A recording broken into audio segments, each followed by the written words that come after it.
നമസ്കാരം. പ്രധാന വാർത്തകൾ.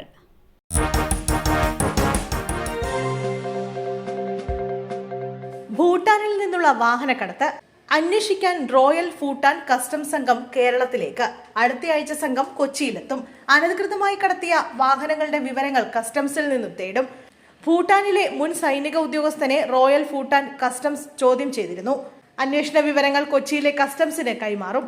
വാഹനങ്ങൾ പിടികൂടിയ ഘട്ടത്തിൽ സമാന്തരമായൊരു അന്വേഷണം ഭൂട്ടാൻ കസ്റ്റംസ് നടത്തിയിരുന്നു. ഇതുമായി ബന്ധപ്പെട്ട ആശയവിനിമയം നടത്തിക്കഴിഞ്ഞു. ചേർത്തല തിരോധാന കേസ്. സെബാസ്റ്റ്യന് കുരുക്ക് മുറുകുന്നു.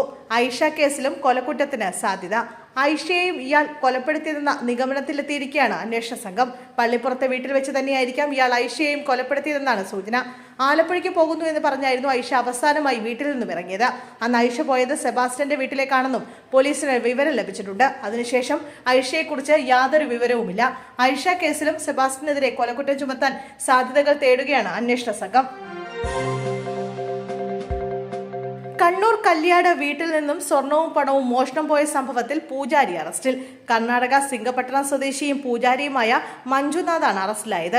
കൊല്ലപ്പെട്ട ദർശിത കവർച്ച ചെയ്ത പണം മഞ്ജുനാഥിന് കൈമാറിയെന്നാണ് അന്വേഷണ സംഘത്തിന്റെ കണ്ടെത്തൽ. തുടർന്നാണ് അറസ്റ്റ്. എന്നാൽ വീട്ടിലെ പ്രേതശല്യം ഒഴിപ്പിക്കാൻ 2 ലക്ഷം രൂപ മാത്രമാണ് വാങ്ങിയതെന്ന് പ്രതി മൊഴി നൽകി. കഴിഞ്ഞ ഓഗസ്റ്റ് 22-നായിരുന്നു കല്യാടുള്ള ഭർത്താവിന്റെ വീട്ടിൽ നിന്ന് 30 പവൻ സ്വർണവും 4 ലക്ഷം രൂപയും ദർശിത മോഷ്ടിച്ചത്. അടുത്ത ദിവസം ഹുൻസൂരിലെ ലോഡ്ജിൽ ദർശിതയെ കൊല്ലപ്പെട്ട നിലയിൽ കണ്ടെത്തുകയായിരുന്നു. വായിൽ സ്ഫോടക വസ്തു തിരികെ പൊട്ടിച്ച് അതിക്രൂരമായിട്ടാണ് ദർശികയെ കൊലപ്പെടുത്തിയിരുന്നത്.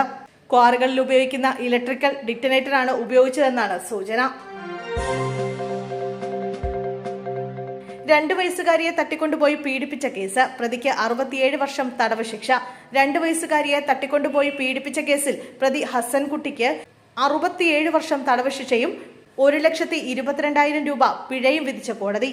തിരുവനന്തപുരം ചാക്കയ്ക്ക് സമീപം അച്ഛനമ്മമാർക്കൊപ്പം കിടന്നുറങ്ങിയായിരുന്ന ഹൈദരാബാദ് സ്വദേശിയായ നാടോടി പെൺകുട്ടിയാണ് തട്ടിക്കൊണ്ടുപോയി ലൈംഗികമായി പീഡിപ്പിച്ച ശേഷം കൊലപ്പെടുത്താൻ ശ്രമിച്ചത്. തിരുവനന്തപുരം ഇടവ സ്വദേശി ഹസൻകുട്ടിയെ തിരുവനന്തപുരം അഡീഷണൽ ജില്ലാ സെഷൻസ് കോടതി നേരത്തെ കുറ്റക്കാരനാണെന്ന് കണ്ടെത്തിയിരുന്നു. അറബിക്കടലിൽ തീവ്ര ന്യൂനമർദ്ദം. ഈ വർഷത്തെ ആദ്യ ചുഴലിക്കാറ്റ്. വടക്ക് കിഴക്കൻ അറബിക്കടലിൽ നിലവിലുള്ള അതിതീവ്ര ന്യൂനമർദ്ദം തീവ്ര ചുഴലിക്കാറ്റായി മാറാൻ സാധ്യതയെന്ന് കേന്ദ്ര കാലാവസ്ഥാ വകുപ്പ്. ഈ വർഷത്തെ ആദ്യ ചുഴലിക്കാറ്റ് രൂപപ്പെട്ടാൽ ശ്രീലങ്ക നിർദ്ദേശിച്ച ശക്തി എന്ന പേരിലാകും അറിയപ്പെടുക. ഒഡീഷയ്ക്ക് മുകളിലെ അതിതീവ്ര ന്യൂനമർദ്ദം തീവ്ര ന്യൂനമർദ്ദമായി ശക്തി കുറഞ്ഞതായും നിലവിൽ ഞായറാഴ്ച വരെ ഇന്ത്യൻ തീരത്ത് വലിയ ഭീഷണിയില്ലെന്നും കാലാവസ്ഥാ വകുപ്പ് അറിയിച്ചു. അതേസമയം കേരളത്തിൽ ഒറ്റപ്പെട്ട മഴയ്ക്ക് സാധ്യതയുണ്ടെന്നാണ് കാലാവസ്ഥാ പ്രവചനം. അടുത്ത 3 മണിക്കൂറിൽ കേരളത്തിലെ ആലപ്പുഴ, എറണാകുളം ജില്ലകളിൽ ഒറ്റപ്പെട്ട ഇടങ്ങളിൽ നേരിയ മഴയ്ക്ക് സാധ്യതയുണ്ടെന്ന് കേന്ദ്ര കാലാവസ്ഥാ വകുപ്പ് അറിയിച്ചു.